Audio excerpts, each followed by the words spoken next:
They say that we spend over 700 hours per year, roughly 30 full days, watching other people live their lives. And we all know how wild that is, and that's why stats are important.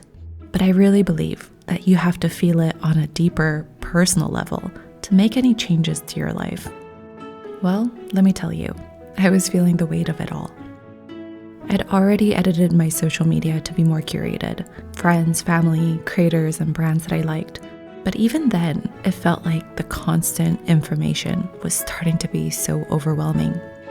A new launch from a brand, someone's wedding or baby shower, beautiful destinations around the world, and top 10 lists in every category, followed by some kind of tutorial. And I can't even tell if it's real or AI anymore.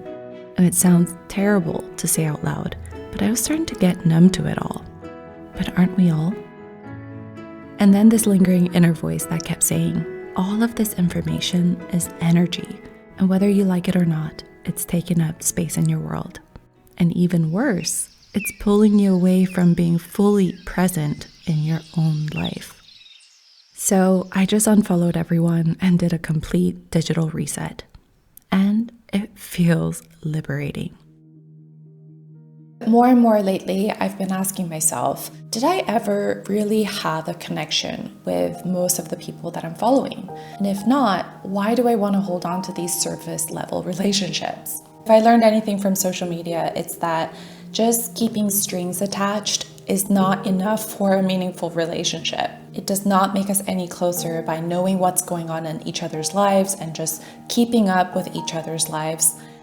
And I'm actually not just cutting people out of my life. That is not the point. I'm just saying that social media is not the way that I want to communicate with the people in my life. Because if they're important to me, then they deserve the most present and engaged version of me. I also just want to be fully present for myself in the most amazing life that I've built.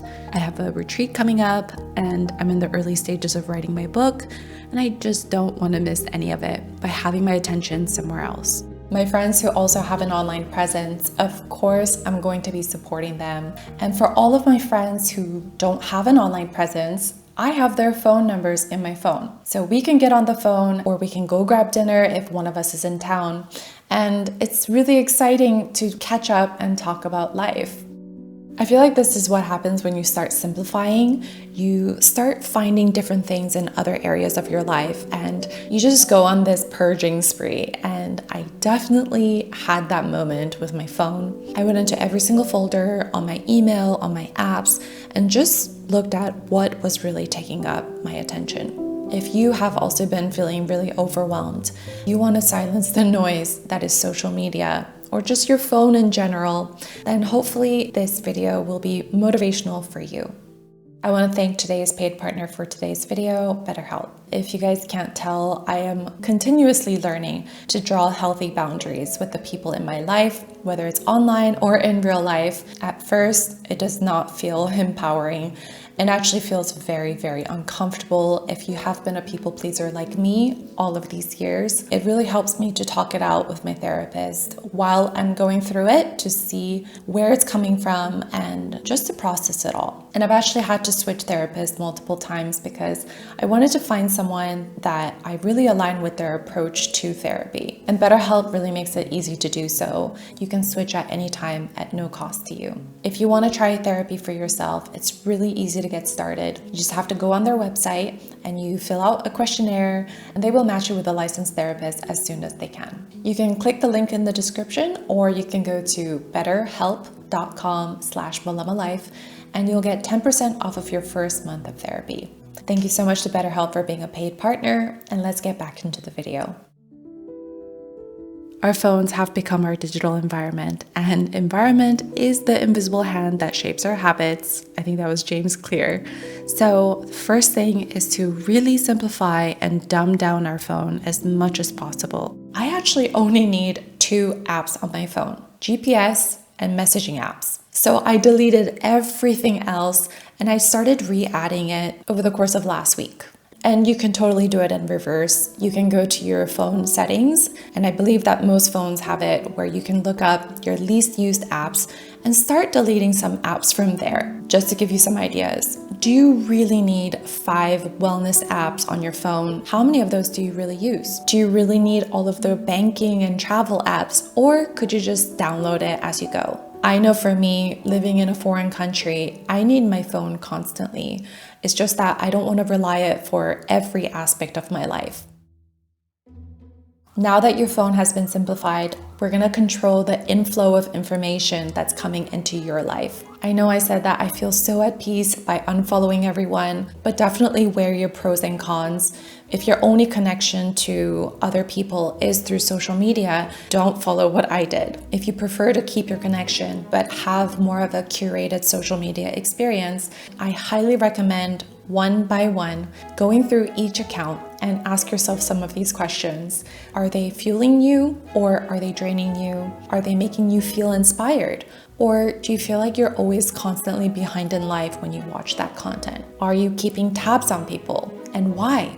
And could you be using your time doing something else? Of course, it's not just social media, but it can be your email, subscription list, it can be streaming services or shopping apps. Whatever platform, do your best to reduce the noise and make sure that you have a filter for all the information coming into your life. I think it's really great to have a no phone zone in the house. And for me and my husband, we have no phone zones in the dining room, our bedroom, in my office. If you have a charging station, then that is where your phone lives. Also, a brilliant idea from my friend Helena. She told me about office hours. So if you work for yourself or if you work from home, then office hours is a really great way to have boundaries with your clients or just your work in general. So it just lets everyone know that you're available only from these hours, and after that, you're offline. Setting boundaries on how you communicate.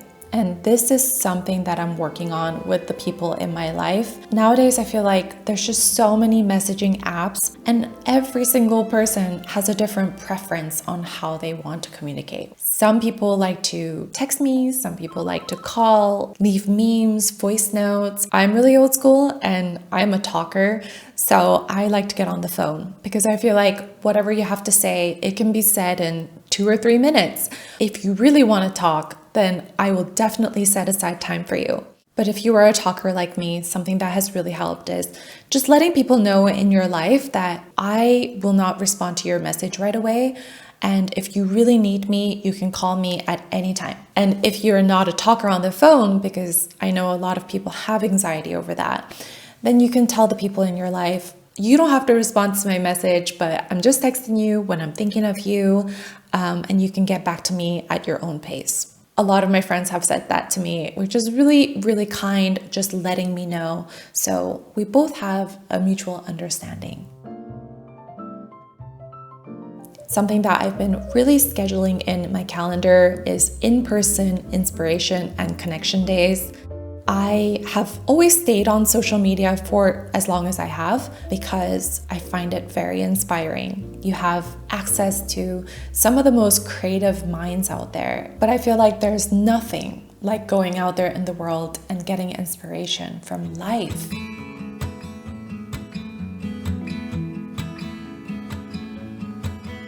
And you know what else I get inspired by?